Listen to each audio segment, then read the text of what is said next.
Yeah, we're just looking forward to going and playing a nationally ranked team in Seton Hall, a team that was picked second in the Big East poll, a team that, in my opinion, has 3 NBA players in it and maybe more that could develop into NBA players, a team that's well coached, one of the most respected coaches in college basketball. So it's a great opportunity for us. We couldn't have scheduled a better game for us to kind of see where we're at, but we have a lot of respect for Seton Hall.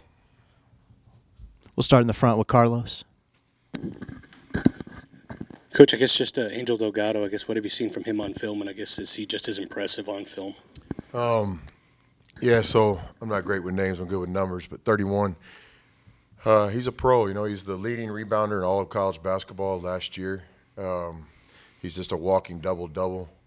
He's an NBA first-rounder, so we'll have to play against guys like this all season long, especially in the Big 12. But he has the ability to really impact the game on both ends, defensively. It's hard to get second shots against him. And then offensively, he just brings a presence. He's a really good passer, too. I've been so impressed watching film here in the last 48 hours of his passing. So he's a great player. We're looking forward to the chance to compete against him. Well, with Jarrett having these 2 back-to-back big games here, was that just kind of a matter of time for him as well as he played this fall in practice and all that? Yeah, Culver's a talented young guy. I think he'd be the first to tell you a lot of the credit for big games like that goes for his teammates, especially those veteran guys letting him shoot the ball that much. But that's a joke because we want Jarrett to shoot the ball that much. I love it when he's aggressive. He's like a lot of other young players around the country. When he's aggressive, he can really, really help. So I don't ever want to coach him in a way where he's not. But I give our older players a lot of credit for his development, for Morrow's development, for Z's development. These young guys are playing with a lot of confidence. And from a coaching standpoint, I'd like to think that we instill that, but it's also those guys they play with. Keenan Evans has to believe in Culver to have games like that, and he does. Go to the back. Coach, when you go to a venue like MSG, do you expect kind of some wide-eyedness out of your players when they first get there, being that it is what it is? Not with our older guys. These guys have played a lot of basketball. I think with our younger guys, I know they'll be eager, they'll be excited for the opportunity. But I have a lot to worry about with this game, with Seton Hall and their players and their coach. But I don't worry about our guys not being ready to play. I think it's an opportunity more than anything. And then I guess kind of off that, when you go to bigger arenas and play in something where maybe the depth perception is a little bit off, do you notice that kind of players get used to something like that, or is it not really an issue? Some of the other jobs I've had, yes, but here in the United Supermarkets arena, it's very similar to other arenas and stuff. But it's a fair question. Other places I would coach, maybe we had a smaller gym, we were going to go play somewhere big, we try to practice somewhere similar, or the other way around. I think with our arena here, including my time when I was an assistant, if we go play in a smaller gym, like, for example, last year at Thanksgiving, we went to the Cancun Classic. We basically played in a hotel ballroom. So in preparation for that, we tried to practice in our practice gym a lot that week. So I've been fortunate in my career. I've been to the Garden a lot, had a chance to, sit next to the best coach in the history of the game, Coach Knight, during those experiences. So I wish Coach could go with us on Thursday, but I don't know if that's going to be possible. We'll go to Ben in the back left. Coach, you talked about, when you were talking about Culver, you talked about the older guys trusting in the younger players. But what else would you, I guess, attribute to a lot of these freshmen now, Culver lately, Zaire really from the start, not being, I guess, afraid to take charge and, be worried about, Keenan Evans and Zach Smith, all these older guys are the stars of the team. I don't want to, show out too much. What would you attribute to them not being scared to, be aggressive when there is the chance? Well, I think 2 things. One, all these freshmen, the 4 scholarship guys, and I put Avery and Parker and Alex in that same category too. There's 7 freshmen. They chose Texas Tech for all the right reasons. All the things that we love about this university in this part of the country, but also they came here because there's an opportunity to play earlier in their career. So this was by design. Z and Culver and Morrow and Malik, they didn't come to Tech thinking they were going to have to wait their time. They came here knowing there was an opportunity to contribute immediately. The next thing I would say, it's one of the biggest things we look for in recruiting are just guys that love the game. There's a lot of players out there that like the game. They love what the game brings them. But at the end of the day, I don't know how much they love basketball. I'm a guy that loves basketball. I love it. This isn't even a job for me. I'm the luckiest guy in the world because I get to be around basketball every day. And our players feel the same way. And so with Culver and Z and Morrow and Malik, these are guys that genuinely have a love for basketball. Come up here on an off day sometime, and you'll hear the ball bouncing. Those guys are in the gym. Come up here late at night. You know, they park right off Indiana. If you see 3 or 4 cars up here at 10:30, 11:30 at night, it's those young guys getting shots up. So it comes from an internal love of the game, but it's also our older guys, because Keenan and Zach, Justin, Norris, and these guys, they love the game too. So I'm enjoying coaching this team so much.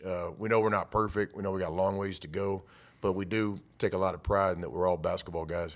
Go back to Will in the front. You know, obviously Keenan just didn't have some shots fall the other night, but the bench score 62. And, you know, I think when you look back to last year, that would have probably been a bigger issue. So I guess whenever you look and see that the bench has, I think, except for one game, has outscored the starters, how important has just all that production been off the bench to make just move forward too? Yeah, first of all, Keenan, he came by the office this morning, and I told him how much I appreciated his commitment to rebounding and getting assists, but we do need him to score a basket from time to time. And he laughed about that. But I know Keenan's a guy that's not chasing stats, man. He's just playing to win. I put Zach in that same category. Like, you know, these guys don't really care about the stat sheet. They really don't. They want to win. They've been here for 4 years. They're wanting to have a special season. They're wanting to do this, and so they're not stat chasers. But I have a lot of confidence in our players, and it starts with those seniors. Go to Jeff in the back. Coach, I know you're not big on rankings at this point in the season, but what does it mean knowing that getting the 22 ranking for you and that the other coaches are noticing what you're doing here? You know, I'll say this real clearly. Like, I would rather be in the conversation of the rankings than not be. So I think it's a good thing for our program. It's a good thing for our fans. But really, it means absolutely nothing. You know, you could go back 1 year ago today and look at the rankings, and I guarantee you there'll be people that were ranked that didn't even make the NCAA tournament. Or you'll see teams that were ranked, you know, 20 that ended up going to the Final Four. And that's my friend Frank. But so, you know, I think it's just something that I don't really even think about. Expectations are everything, you know. Like, I think we're going to get the program to the point where we expect to be in the rankings. We expect to win every game on the schedule. We expect to have great crowds regardless of who we play. And I think expectations are everything. Coach, I know you mentioned confidence isn't really an issue with these guys, but do you see their confidence growing with win by win, or has it not really changed? It's kind of been steady throughout the year? You know, I think confidence is something that's earned, not given. I think a coach can empower his players, but at the end of the day, confidence comes from how hard you work. I'm a confident coach, always have been. I'm coaching in a league that has Hall of Fame coaches. I don't think I'm better than anybody else, but I do have a lot of confidence in myself. Why? I hire great people around me. I don't have an ego. I work hard. I put in the hours. I don't cheat the day. I have a lot of confidence in myself. Same thing with players. Confident players are guys that get in the gym. Confident players are guys that pay the price. People that don't have confidence, they have a little bit of regret in their life. They know they could have done more to be ready for that moment. So, again, you know, our players are confident because they put in the time. I'm confident because I have a great staff around me, and I believe in our process. I believe in what we do. We'll go to Austin here, back right. With Seton Hall being a team that's really good at shooting the three, but you've been a good team this year that's been defending it, how do you feel about that matchup and going into this game? It's a concern because they've got a pro inside, you know, that we're going to have to double some. When you double, here comes three-point shots. They're a team that can get offensive rebounds. That leads to three-point shots. And so guarding the three is an important part of our formula, as everybody else's these days. But there's a lot of concerns with the Seton Hall team. Three-point shooting is something we're spending a lot of time thinking about. Go back to Carlos in the front. I know you alluded to it earlier, but I guess if you could just kind of reminisce about a favorite memory of yours at Madison Square Garden, because I know it's a very special arena for many reasons, but obviously the players are kind of happy to be there. But I guess for you, what does it kind of bring you? You know, I think you'd have to check the history books on this, but I think I'm accurate in saying this. We were a part of the third place game one time in the postseason in NIT. So, and I think we played Utah, I want to say with Coach Majerus maybe. And so we're a part of this game, and it's never existed again. It's a third place game.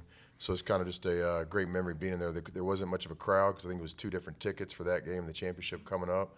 It was just pretty cool being in the Mecca basketball with Coach Knight, basically playing against another coach and really good players, almost in like kind of a scrimmage atmosphere because there weren't many people in the game. So that was one of many memories. The facility itself is awesome. I don't know if many of you guys have been there, but it's just like sacred. It's just sacred cool. It's not flashy, but the inner guts of the building where you go to the locker rooms and stuff like that has the pictures of all the great players like Jordan and Ewing that played there, also the great acts, you know, whether it be Bob Seger, Queen, or whatever is around. So it's just like you feel like you're almost a part of history being there. Got time for a couple more for Coach? Get the microphone to you. Like how we always get Bob Seger in there one way or another. I was just hoping. Coach, what is the one thing that you're happiest about this team so far this year, and what's the one thing that you really want to improve on as you get closer and closer to Big 12 play? Yeah, I don't know about happy, you know. It's not in my DNA. But I think the thing that I think we need to work on more is just consistency. I think we've shown the ability, whether it be in spurts or halves or possessions even, that we can play good basketball. I think we can play with anybody in the country. But what we got to get to is where we can put 40 minutes out there, and we've yet to do that. And I think that's the exciting ceiling for this year's team. But I think the more we get consistent, individual players being consistent, our team being consistent, our offense and defense being consistent, then I think we continue to improve. Back to Carlos. In terms of the defense, I know you mentioned how that's improved. How much has it helped that y'all are trying to track deflections and just kind of really kind of get Zaire, Jared, and kind of everyone else going? Because it seems like Keenan is kind of getting to that and really has kind of improved his defense through that. It just started kind of with our plan. We wanted to get more athletic. We wanted to get more length. We tried to recruit guys that are defensive players. I mean, the deflections that you see Culver getting now, the blocks you see Z are getting now, they were doing that for Coach Dean and Coach Locklear in high school. So it starts with just recruiting guys that have a lot of pride in defense. And then again, our coaching staff, Coach Adams, doesn't give enough credit that he deserves around here with what he does with our defense. I put Al and Augie in that same category, what they do on a day-to-day basis. So it's something by design. We want to be a good defensive team. We have a long ways to go. Certainly as the competition continues to increase in our schedule, we'll see where our defense holds up. But we're off to a great start. Coach, at what point in the season have you noticed, maybe from years past, that teams start to kind of gel? Is it different every year, or is it kind of pretty consistent? It's different. Each team's different. From a coaching standpoint, you want to peak right around the end of conference play in March, because that's what our sport's known for. You know, like, no one's going to remember today's news, but everybody's going to remember the first weekend of the tournament. That's just the sport we coach, the sport we live in. So you want to peak at the right time. I've had teams over the years that were really good out of the gates. Then we maybe struggled. We got good again. Obviously, the best teams I've ever coached play great basketball in February and March. So, again, we're off to a great start. But we got a lot of weaknesses, too, things we've got to improve. And I think that's, again, kind of the exciting thing here is we're nowhere near what we could be. And so we like our chances this year.